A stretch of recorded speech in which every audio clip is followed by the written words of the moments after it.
राधे राधे साथियों, स्वागत है आपका मेरे यूट्यूब चैनल में।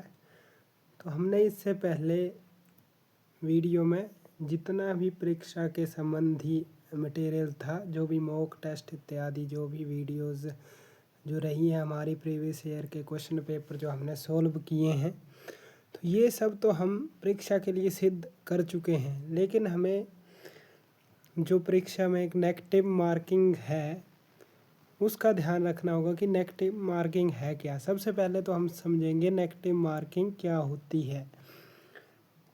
तो बहुत से छात्रों के मन में ये डर रहता है कि नेगेटिव मार्किंग क्या है। नेगेटिव मार्किंग होगी तो मेरे नंबर कहीं बिल्कुल कट ही ना जाए, गलत ना हो जाए, मैं सारे ही कर दूं अगर प्रश्न, तो सारे प्रश्न मेरे गलत ना हो जाए। तो कई बार होता है कि माइनस में भी बच्चों के नंबर आ जाते हैं, -0, -25।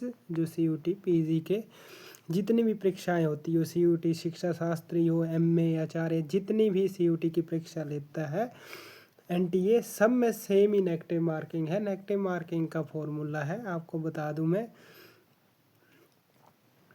0.25 की नेगेटिव मार्किंग होगी पर क्वेश्चन पे। तो पहले हम समझते हैं कि नेगेटिव मार्किंग है क्या। तो जब कोई प्रश्न गलत होता है तो सही अंक मिलने के बजाय कुछ अंक कट जाते हैं। अगर आपने सही की जगह उस प्रश्न को गलत कर दिया तो वहाँ पे जो है नेगेटिव मार्किंग होगी। इसे ही नेगेटिव मार्किंग कहते हैं। हम इसको आगे थोड़ी अच्छे से समझते हैं।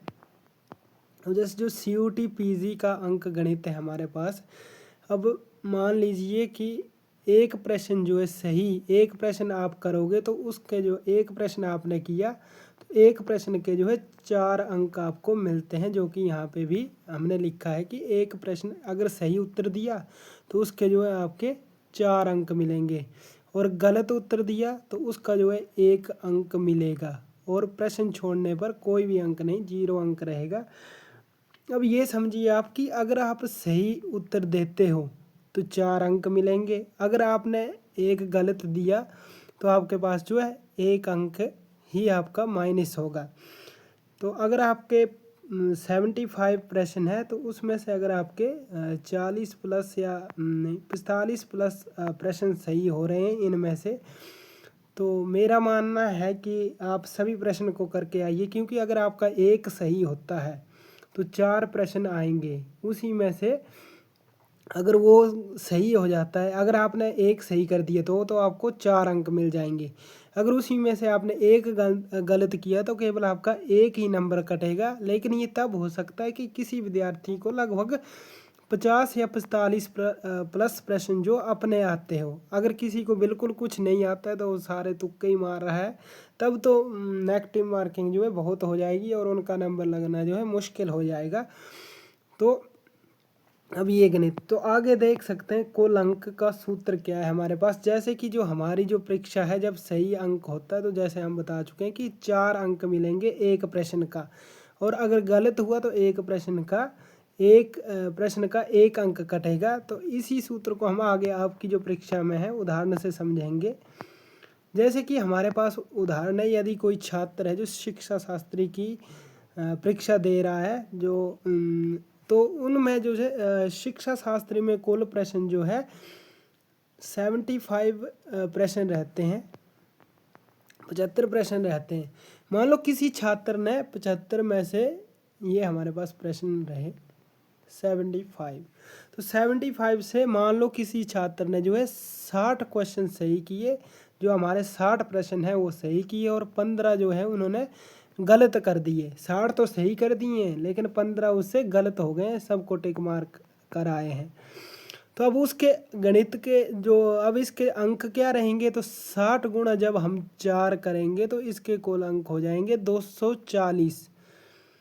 जब हमने, और 15 इसके गलत थे, जितने गलत हुए उतने आप नंबर जो है माइनस कर लेंगे। तो इसके 15 यहाँ पे गलत थे तो हमने 240 कुल बने थे, तो 240 से जो है 15 माइनस कर दिए, क्योंकि इसके 15 प्रश्न गलत थे। तो कुल नंबर जो है 225 हो जाएंगे इनके।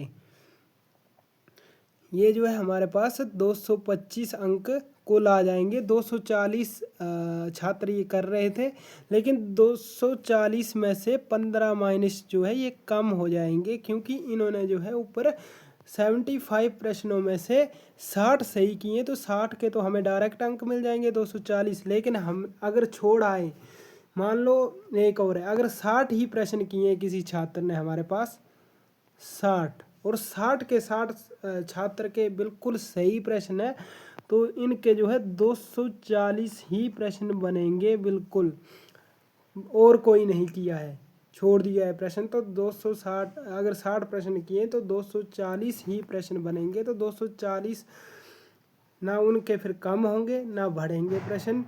और जो है अगर 15 में से जो गलत हुए इनसे अगर 2-4 और लग जाते हैं तो पर प्रश्न का जो है 4 नंबर मिलते हैं यहाँ पे CUET के। तो पर प्रश्न के 4 अंक मिलेंगे। तो इस प्रकार से जो है हमारे 4 नंबर बढ़ते जाएंगे, और एक गलत प्रश्न हुआ तो उसके जो है 1 ही अंक कटेगा, -1 होगा उनका। तो ये है CUET PG जो NTA जितनी भी परीक्षाएं लेता है उसकी नेगेटिव मार्किंग की जो ट्रिक रहेगी हमारी यही रहेगी। नेगेटिव मार्किंग इसी प्रकार से होगी, तो ज़्यादा घबराने की आवश्यकता नहीं है। अगर किसी छात्र के, हमने जैसे पहले ही कहा, किसी छात्र के अगर 50 सही हो रहे हैं बिल्कुल सही, तो आप आगे लगा सकते हैं। 50 में से आपके जो प्रश्न बच जाते हैं आगे, जैसे 50 से लेकर 75 तक जो है आपके पास 60, 70, 25 प्रश्न और बच जाते हैं। मान लीजिए आपको 50 प्रश्न बिल्कुल सही आ रहे हैं, 50 में से जो है आपको यहाँ पे 25 प्रश्न जो है बच जाएंगे। तो 25 में से आपके अगर किसी की किस्मत बड़ी ही कम, मतलब सबसे कम जो है, कम से कम 25 से जो है मान लो आपके 7 और सही हो गए हैं, तो 50 और 7 हो जाते हैं हमारे पास कुल मिलाकर 57 क्वेश्चन। तो कुल हमारे हो गए, हमारे पास जो है, हमने जैसे कहा है आपके पास 57 प्रश्न। तो 57 के हमारे पास हो जाएंगे, 4 से करेंगे तो लगभग हमारे पास जो है 228 जो है हमारे पास हो जाएंगे अंक, और उसमें से हमारे पास फिर बच जाएंगे 18 प्रश्न। तो 18 अगर हम इससे माइनस कर लेंगे आप, तो 228 माइनस 18 करेंगे तो 200 प्रश्न जो है हमारे सही हो जाएंगे। तो नेगेटिव मार्किंग का यही फॉर्मूला है। कोशिश कीजिए आपकी ज़्यादा से ज़्यादा प्रश्न आपके सही हो। कोशिश आपने ये करनी है कि ज़्यादा आप तुक्का लगाने की कोशिश ना करें। मैक्सिमम अगर प्रश्न आपके सही हो रहे हैं, मान लो 55-60 के करीब अगर आप सही कर रहे हो प्रश्न, तो आगे तुक्का लगाने की आवश्यकता भी नहीं है। अगर सही हो जाए तो बहुत ही अच्छी बात है, अगर नहीं हो तो भी आप सेफ स्कोर में होंगे। और ये जो है यहाँ पे हमारे पास जो है ये सब जो है नेगेटिव मार्किंग कितने की होती है ये सब हम बता चुके हैं। तो इसी के साथ धन्यवाद, और सभी को परीक्षा के लिए शुभकामनाएं।